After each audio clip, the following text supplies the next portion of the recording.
Well, happy Wednesday evening to you guys and gals. I pray that wherever you are and whatever you're doing, that you got a chance to do a little bit of this today and be out and enjoy it. 70-degree days don't come along too often in December, although I think there is one tomorrow. So here's to hoping that you get a chance to be present with it. Which is a little bit of the segue for my lesson tonight. It's going to be short. Last week was kind of long. I'm sorry. I was hoping to keep them shorter than that, so I'm going to try to tighten things up a little bit this week and maybe not go quite as long. But the weather and this beautiful day that is today and the one that it looks like is coming up tomorrow is one of inspiration for tonight's lesson. And I realized this, today was the day I had to go up and get a few things from my office, and I have Liam and Emma because they are both out of school, and we got to do a bike ride, and they played in the gym while I took care of a few things in my office, and then we went and played in the park, and then we rode bikes home, and then we played out here, and now they are exhausted and napping. But all of this is that today was an incredible day. And I'm truly grateful that not only that it was such a beautiful day, but that I got the chance to enjoy it, and that I was also present with it. Like I say, these days don't happen all the time, and so often in life we're thinking about something else, we're focusing on something else, and we don't take the time to enjoy it. But for me, not having a lot going on allowed me to do that. And it's really one of those things because pandemic and the times for me have actually mainly done quite the opposite. It has put a lot of stress and a lot of worry in my life that I normally wouldn't carry. And it's also caused me to look at things in the future in different ways too. And that's mainly because at this point, we have no idea what the future will hold or when it will hold it. We know that we will get back to normal at some point, I mean, a new version of normal anyway, at some point. But we don't know is it next month, is it next summer, is it next year? When is this happening? And for me, it brought about this year, this week, I've had to work on our budget for youth ministry for 2021. And I genuinely have no idea what to do. I met with our accountant this morning and just told her, like, I don't even know what to say. I mean, if it's a year like this, we don't need much budget at all because we can't do anything. I mean, this year we didn't have summer trips. We didn't have a ski trip. We had an altered fall retreat, but a lot of our events we have not been able to do. And I want there to be, a spring break trip next year. I want there to be summer trips. I want there to be ski trips. I want to do spring retreat with my middle school group and all of these things. But yet, I don't know. I don't know when or if or how it's going to happen. And I am one of those people that, for the most part, is pretty laid back, much to Jess's dismay often. Things typically don't get me like super antsy or worried or riled up about stuff. I am typically just a very much take life as it comes and enjoy it type of person. But for me, this was stressful.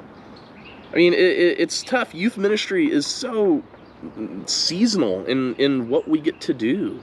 I mean, if you think about our years, there's a bit of a lull in January, and then we start gearing up, and we have spring break trip, and then we have retreat, and then we move into, the celebration with our seniors and Youth Sunday and all of that, and then into the craziness of summer trips and Serve Tuesdays and Ultimate League and all that. I mean, summer is just crazy.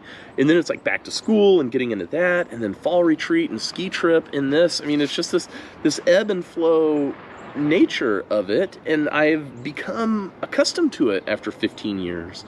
And when it's not there, when there is uncertainty, when I don't... oh gosh. Someone's trying to get a squirrel. But when there's this uncertainty, it causes me just to I, I don't know if stress and worry are the right word, but more of just a longing to, when are we going to get to do this kind of stuff again? So for me, Monday and Tuesday of this week were very future oriented in my mindset, and also very just trying to figure stuff out, trying to come up with game plans, trying to do those things. It was a very yeah, stress is probably it. Stress is the right word. It was just a very much a time where I miss mourning the things that we did not get to do, anticipating hopefully getting to do them, but also the uncertainty of it, and all of that of looking at 2021. The first 2 days of this week for me were very much living in the future. And the future is important in planning and thinking of things and coming up with ideas and game plans is wise. But if we're not careful, we can devote an awful lot of our time and our energy into thinking about things and planning things and worrying about things that may or may not ever even happen. When we spend our time and energy focusing on the future, it pulls us away from the present. I mean, it could keep us from living in the moment. And I'm here to tell you, the moment is so underrated. The moment is genuinely everything that we have. The past is gone. The future may or may not be. The immortal present is where we spend our lives. Yesterday is gone. Tomorrow is not guaranteed. The moment may seem ordinary. But yet I would argue that we spend so little time actually being present in the moment that it's extraordinary. I shared this with our seniors on the senior leadership retreat. There was a research project that came out of Harvard here several years back at this point. And the conclusion of it was kind of studying daydreaming and mind wandering and this sort of thing. But their conclusion was that we spend about 47% of our time lost in thought, daydreaming. In essence, thinking about something else and not where we are and what we are doing right now. I mean, this is amazing, because think about what this means. I mean, it means that almost half of the time we are not paying attention to what we are actually doing. Our minds are somewhere else. The project went on to say that this type of mind wandering and distraction and divided causes us, is a direct cause of unhappiness. In essence, when our minds are divided, we are not content. And I tell you all this because this is something that has been meaningful to me this week. Because a day like today doesn't come along very often. And if we're not paying attention, if our minds are divided, if we're not here in the moment, we miss out on it. These moments like this are too precious. The study went on to conclude that all of our mind wandering and distraction and feeling fragmented directly leads to stress and anxiety and unhappiness. Basically, our distraction leads directly to robbing the joy that we face from being alive. This is it. This is human nature. We're worried about the future. And we should be. Right now is a time to be worried about the future. If we're not careful, it can get away from us. I'm going to close by reading you a short couple of verses out of the book of James. And if you've heard me speak much, you know that I love James. Probably my favorite just overall book in the Bible. Uh-oh. Hi. Yeah. Okay. All right. I'll be back. Well, I'm back. I was hoping to get this finished before somebody woke up from their nap, but I was not quick enough. James says it like this. He says, "Come now, you who say, today or tomorrow we will go to such and such a town and spend a year there. We'll do business, we will make money. You don't even know the first thing about what tomorrow will bring. After all, what is your life? For we are a mist that disappears for a little while and then vanishes. A wisp of fog catching a brief bit of sun before disappearing." The Message version says it like this. "And now I have a word for you who brashly announce. Today, at the latest tomorrow, we're off to such and such a city for a year. We're going to start a business and make a lot of money. Do not know the first thing about tomorrow. You are nothing but a wisp of fog catching a brief bit of sun before disappearing." Did I just read the same thing twice? Was it Message in both? Emma, did I just mess it up? I didn't? Okay. Emma says it's good. Never mind.